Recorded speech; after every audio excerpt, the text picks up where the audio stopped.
sujet dont on entend parler partout, qui concerne tout le monde, y compris nos propres enfants, nous-mêmes dans nos habitudes.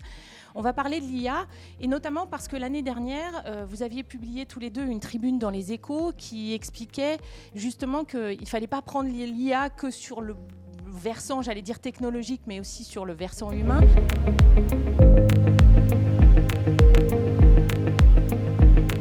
On voit bien que c'est à la fois un enjeu d'État et un enjeu d'entreprise et un enjeu de société, vous l'avez très bien dit. Donc ça, c'est mon premier point. C'est un sujet dont les CEO se sont emparés, et donc les dirigeants d'État également. Parce qu'ils ont très bien compris, il y a un chiffre qui circule à peu près partout dans toutes les études, c'est que 40% des heures travaillées, ça varie un peu entre les fonctions et entre les secteurs industriels, mais 40% des heures travaillées seront impactées par l'IA, impactées de deux manières, soit automatisées, soit augmentées. C'est-à-dire que c'est le collaborateur et l'IA qui délivreront la tâche mieux, avec plus de finitude, plus de précision, etc.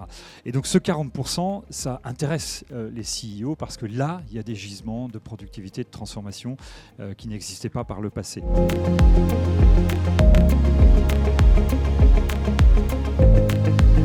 Je crois que l'impact sur nos métiers de ressources humaines et nos métiers donc de conseil en ressources humaines est bien entendu considérable.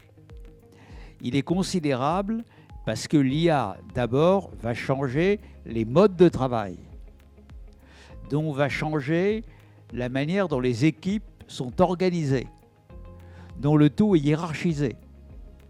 Premier point. Deuxième point, comme le disait Olivier, il est certain que la structure des emplois, des qualifications, telle qu'elle est aujourd'hui, va être profondément modifiée. Et donc, il va y avoir des conséquences quantitatives sur les effectifs des sociétés.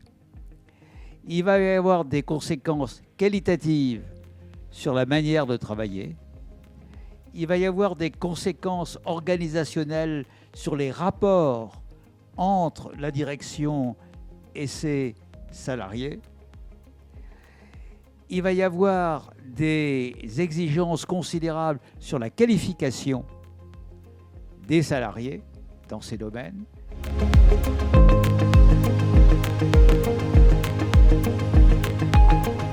Je voulais vous en citer un premier dans le monde de la santé, que j'ai vu, entre guillemets, de mes yeux, puisque j'étais en Suède en janvier et j'ai croisé la route d'un hôpital, du grand hôpital de Stockholm, qui est un hôpital très performant, d'ailleurs les Suédois en sont très fiers. Et le processus de planification des opérations est un des processus les plus complexes de l'hôpital. Et vous avez aujourd'hui des patients qui attendent, vous avez des médecins, des salles qui sont suroptimisées, surutilisées, et d'autres qui sont sous-utilisées. Une des causes, c'était qu'on utilisait des temps théoriques d'opération. On disait une appendicite, je dis n'importe quoi, je n'y connais rien, c'est 1h30. Nous, on a utilisé une IA générative. La première chose qu'on a fait avec, c'est de regarder 4 ans d'historique d'opération pour approcher les temps réels d'opération. Avec ces 4 ans d'enquête approfondie sur le temps réel des opérations, on avait déjà une base bien meilleure pour planifier. Ensuite, on a demandé à cet agent de comprendre quels étaient les 3-4 facteurs qui faisaient qu'une opération était soit plus courte, c'est beaucoup plus rare, mais soit plus longue. L'âge du patient, qui est une forme d'évidence. Quand vous interrogez des médecins, ils répondent immédiatement là-dessus. Et il y avait d'autres critères. Le résultat, c'est qu'aujourd'hui, on fait 500 opérations de plus par an à moyen rigoureusement constant.